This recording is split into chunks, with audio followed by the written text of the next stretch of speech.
Hi friends, ஹெல்த்தியான பச்சை பயிறு தோசையும் அதுக்கு சைடிஷாக தக்காளி துவையல் எப்படி பண்ணலான்னு பார்க்கலாமாங்க.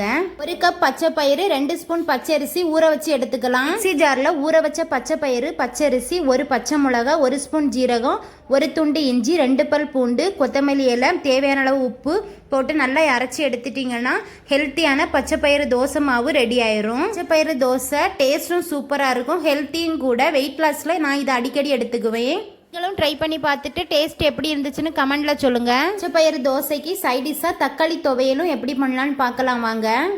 கடாயில் ஆயில் ஊற்றி 1 ஸ்பூன் உளுந்தம்பருப்பு, கடலைப்பருப்பு, வேர்க்கடலை, 3 காஞ்ச மிளகா, 2 வெங்காயம், 4 தக்காளி, 1 ஸ்பூன் ஜீரகம் போட்டு நல்லா வதக்கிட்டு ஸ்டவ் ஆஃப் பண்ணிவிட்டு மல்லியலை போட்டு வதக்கிட்டு தேவையான அளவு உப்பும் கொஞ்சமாக புளியும் சேர்த்து அரைச்சிங்கன்னா சூப்பரான தக்காளி துவையல் ரெடி ஆயிரும். பச்சைப்பயிறு தோசை, மில்லட் தோசை, எல்லா வகையான தோசைக்கும் இது சூப்பராக இருக்கும். கூடவே புளி சாதம், லெமன் சாதத்துக்கும் சூப்பராக இருக்கும். Thank you friends.